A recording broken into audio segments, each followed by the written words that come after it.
dalam kitab Tauhid Kifayatul Awam, setelah membahas tentang i'tiqad 50, wujud, qidam, baqa sampai dengan sifat yang wajib dan jaiz pada Rasul, ditambahkan keterangan wa mimma yajibu 'alal mukallaf, sebahagian dari perkara yang wajib diketahui oleh mukallaf adalah bahwa Nabi kita Nabi Muhammad sallallahu alaihi wasallam dilahirkan di Mekah, meninggal di Madinah, ayah beliau Abdullah, ibunda beliau Aminah, dan seterusnya. Pada penjelasannya dikatakan ada kakek Nabi yang namanya Abdul Muttalib, ada kakek Abdul Muttalib yang bernama Abdul Manaf. Diuraikanlah tentang nama ini bahwa haram bagi seorang muslim memberikan nama anaknya dengan kata-kata Abdul, kecuali apabila diidhafahkan kepada salah satu dari nama Allah yang 99. Abdullah, Abdul Rahman, Abdul Rahim, Abdul Malik, Abdul Quddus, Abdul Salam, Abdul Majid, Abdul Hamid, dan seterusnya, Abdul Rauf.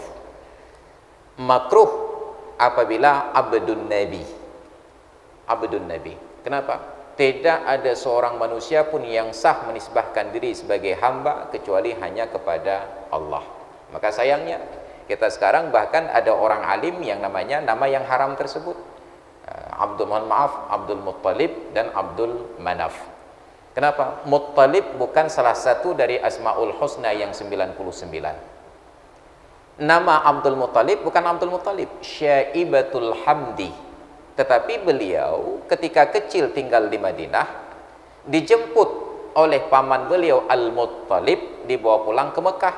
Al-Muttalib ini bangsawan Quraisy. Beliau biasa naik mobil Alphard, kemudian pakaiannya necis. Sedangkan Syaibatul Hamdi yang masih kecil ini penampilannya urakan, compang-camping, nggak jelas, rambut pun aut-autan.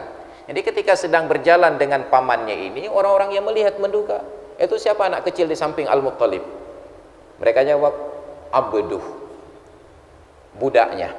Nah, maka dikenallah beliau sebagai Abdul Muttalib, budaknya Al-Muttalib. Padahal itu adalah keponakan beliau. Maka ditabalkanlah nama itu kepada nama beliau sehingga hilang nama aslinya, menjadi Abdul Muttalib dari Syaibatul Hamdi.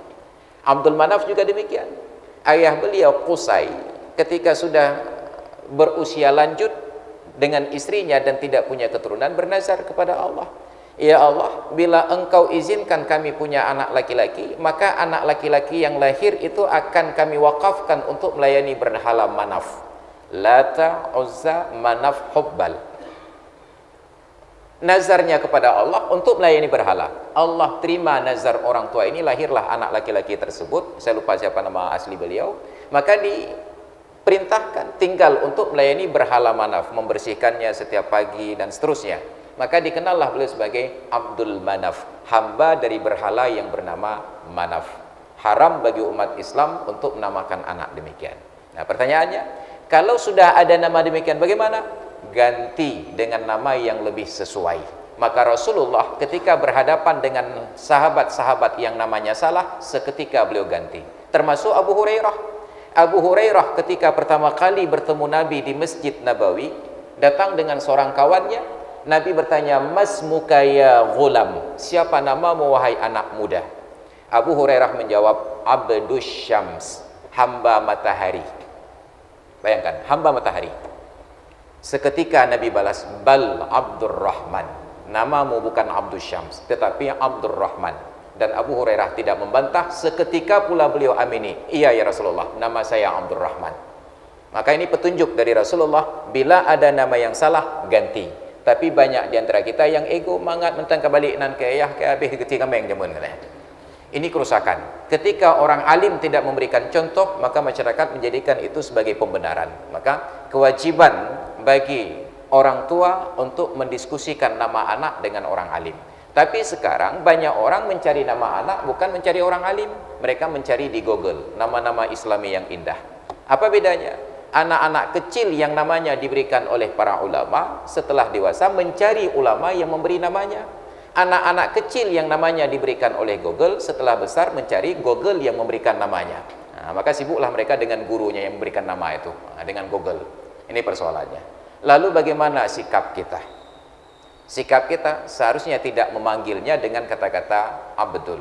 Nah, maka di Aceh Abdul Muttalib dihoy Tengku Talib. Talib dipanggil.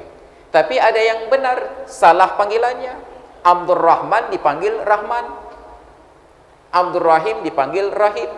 Abdul Majid dipanggil Majid. Artinya, kalau kita kiaskan, apabila ada Abdullah, maka dipanggil Allah. Salah. Ar-Rahman itu Allah. Yang pria ini bukan Ar-Rahman, tetapi yang Abdul Rahman. Maka orang Arab untuk nama-nama seperti ini dipanggil utuh. Ya Abdul Rahman, ya Abdullah, ya Abdul Rahim, ya Abdul Majid. Tapi di Aceh, Bang Rahman, Bang Rahim, Mbak Allah Ta'ala aguhoi bang. Ya, untung Allah Ta'ala tidak seketika datang kepadanya. Maka kita panggil dengan panggilan yang sesuai dan benar. Makanya kelebihan orang Sunda, untuk setiap nama sudah diberikan nama panggilan. Dede Haryadi, ada panggilannya Dede, jadi tidak diubah-ubah lagi. Di Aceh karena tidak diberikan panggilan, maka orang berimprovisasi. Ismail Mae, nah, bukan kaleng-kaleng. Jadi inilah persoalan kita sekarang. Jadi bila berhadapan dengan orang-orang yang seperti ini, yang namanya salah, panggillah dengan panggilan yang benar. Jangan ikut terlibat dalam kesalahan. Demikian. Terima kasih.